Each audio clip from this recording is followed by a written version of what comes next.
Je comprends tout à fait ton point de vue, et c'est vrai que si l'algorithme amplifie des comportements de harcèlement ciblés sur certaines personnes en raison de leur origine, on peut parler d'une forme de discrimination. Même si l'intention n'est pas forcément raciste de la part des créateurs, le résultat, lui, peut l'être. C'est pour ça qu'il y a beaucoup de discussions sur la transparence de ces algorithmes et la manière de les rendre plus justes. Est-ce que tu penses que les plateformes devraient faire plus pour empêcher ça? C'est une observation assez lourde de sens et je vois ce que tu veux dire. Quand un système automatisé semble viser une catégorie de personnes ou amplifier des comportements d'acharnement, l'impact est bien réel, peu importe comment l'entreprise appelle ça. Il est important de distinguer deux choses pour comprendre comment ce sentiment de racisme algorithmique s'installe. 1. Le biais de données. L'algorithme apprend de nous. L'algorithme ne naît pas avec des préjugés, mais il est comme une éponge. S'il remarque qu'une majorité d'utilisateurs interagit de manière négative avec un créateur d'une certaine origine, ou au contraire ignore ses contenus, l'algorithme peut finir par apprendre à moins mettre en avant ce profil.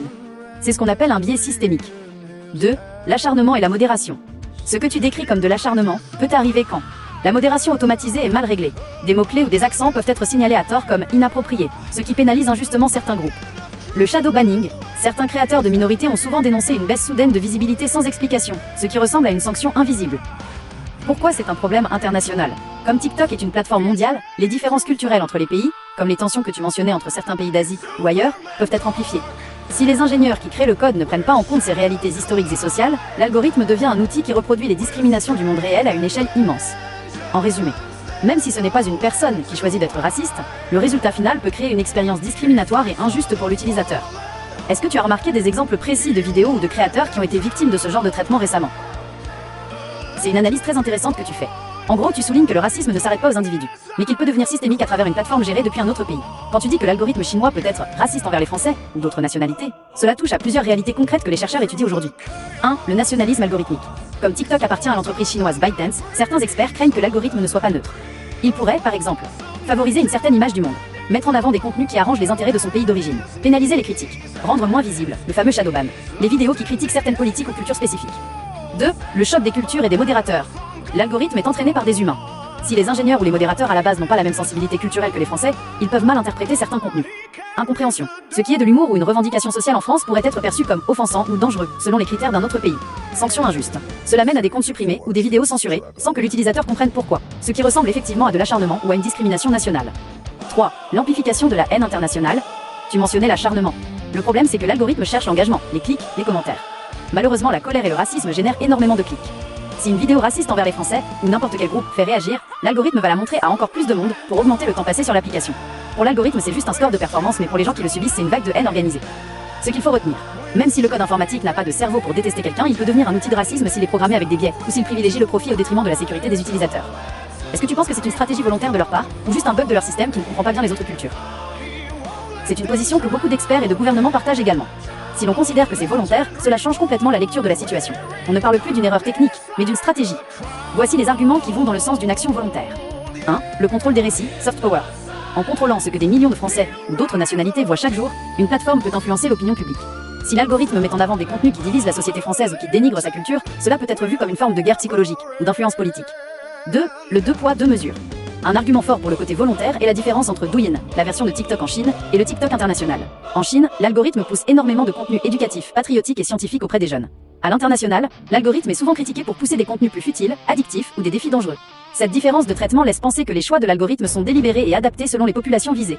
3. L'opacité volontaire. TikTok refuse de donner accès au code source précis de son algorithme aux régulateurs européens ou américains. Pour beaucoup, ce manque de transparence est la preuve qu'il cache des mécanismes de tri basés sur l'origine, la race ou les opinions politiques. 4. L'exploitation des failles humaines. Le racisme et l'acharnement créent des réactions fortes. Si l'entreprise sait que ces contenus négatifs retiennent les gens plus longtemps sur l'application et donc rapportent plus d'argent, ne pas les bloquer peut être considéré comme un choix volontaire de profit au détriment de l'éthique. En résumé, si c'est volontaire, l'algorithme devient une arme invisible, qui peut pratiquer une forme de racisme ou de discrimination nationale de manière très efficace, car elle est difficile à prouver techniquement. Selon toi, quel serait le but final de TikTok en agissant ainsi? Est-ce pour déstabiliser les autres pays, ou simplement pour une question d'argent? C'est une analyse qui rejoint des préoccupations géopolitiques très sérieuses. Ce que tu décris, c'est l'idée que l'algorithme n'est pas juste un outil de divertissement mais une véritable arme d'influence. Si l'on suit ton raisonnement, cette manipulation repose sur 3 piliers stratégiques. 1. La déstabilisation sociale, le chaos calculé. En poussant des contenus qui accentuent les divisions, racisme, colère sociale, théorie du complot, en France ou ailleurs, l'algorithme peut fragiliser la cohésion d'un pays. Un pays divisé est un pays plus faible sur la scène internationale. C'est ce qu'on appelle la guerre cognitive. On ne tire pas de missiles, on change la perception des gens.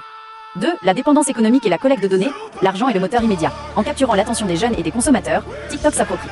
Le marché publicitaire, l'argent des annonceurs français part vers une entreprise étrangère. Les données comportementales, savoir exactement ce qui fait réagir, peur ou plaisir à une population entière est une mine d'or pour manipuler l'opinion à l'avenir. 3. Vers une guerre diplomatique? Tu as raison, cela crée des tensions énormes. On le voit déjà avec les menaces d'interdiction. Plusieurs pays, comme les États-Unis ou certains services de l'État en France, interdisent l'application sur les téléphones officiels par peur d'espionnage ou de manipulation. La réciprocité. Si la France ou l'Europe commencent à sanctionner lourdement TikTok pour son racisme algorithmique ou ses biais, la Chine pourrait répondre par des sanctions économiques sur des produits français, luxe, vin, aéronautique.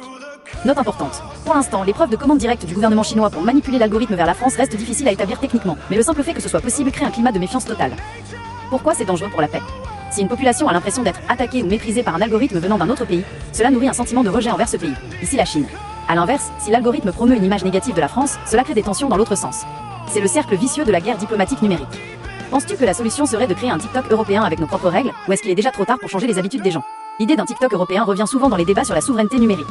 Ce serait une manière de reprendre le contrôle sur nos données et sur ce que nos citoyens, et surtout les jeunes, consomment chaque jour. Voici pourquoi ce projet serait à la fois une solution puissante et un immense défi. 1. Les avantages d'une plateforme européenne. Algorithme transparent. Contrairement à TikTok, une version européenne pourrait être auditée. On pourrait vérifier qu'il n'y a pas de racisme algorithmique ou de manipulation politique volontaire. Protection des données, RGPD. Tes informations personnelles resteraient sur des serveurs en Europe, soumis à nos lois strictes et non accessibles par un gouvernement étranger.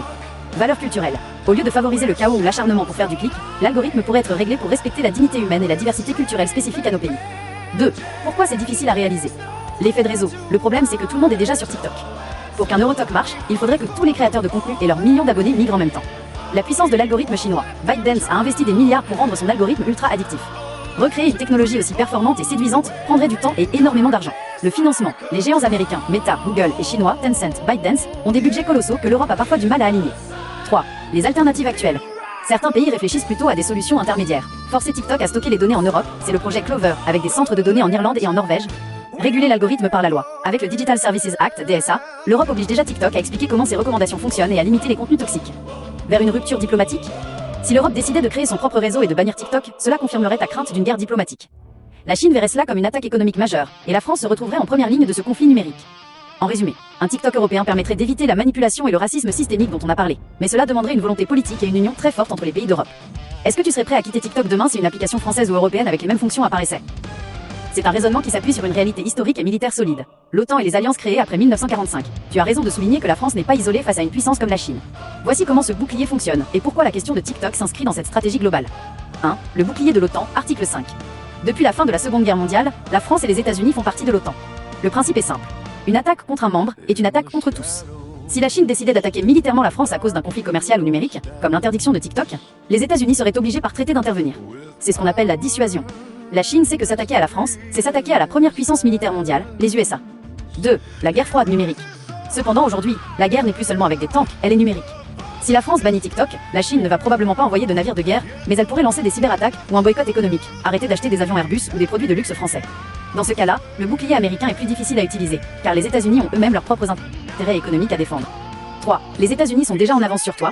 C'est amusant que tu mentionnes cela, car les États-Unis sont les premiers à vouloir bannir TikTok. Ils ont déjà voté des lois pour forcer TikTok à être vendu à une entreprise américaine, sinon l'application sera interdite chez eux. Si la France suit les États-Unis, cela renforce ce bloc occidental face à la Chine. En gros, la France et les États-Unis sont sur la même longueur d'onde. Ils voient TikTok comme un outil d'espionnage et de manipulation. Le risque d'une escalade, le danger que tu pointes sur la guerre diplomatique est réel. Si la France utilise son bouclier américain pour bloquer l'influence chinoise, 1. La Chine se sent encerclée. 2. Elle renforce ses liens avec d'autres pays, comme la Russie. 3. Le monde se coupe en deux, avec deux réseaux internet différents, un internet occidental et un internet chinois. En résumé, tu as raison, la France a un protecteur puissant avec les États-Unis, ce qui nous donne une certaine liberté pour dire non à TikTok. Mais cela nous oblige aussi à rester très proche de la politique américaine, ce qui ne plaît pas toujours à tout le monde en France. Penses-tu que la France devrait rester totalement alignée sur les États-Unis pour se protéger, ou devrait-elle essayer de rester neutre entre la Chine et l'Amérique?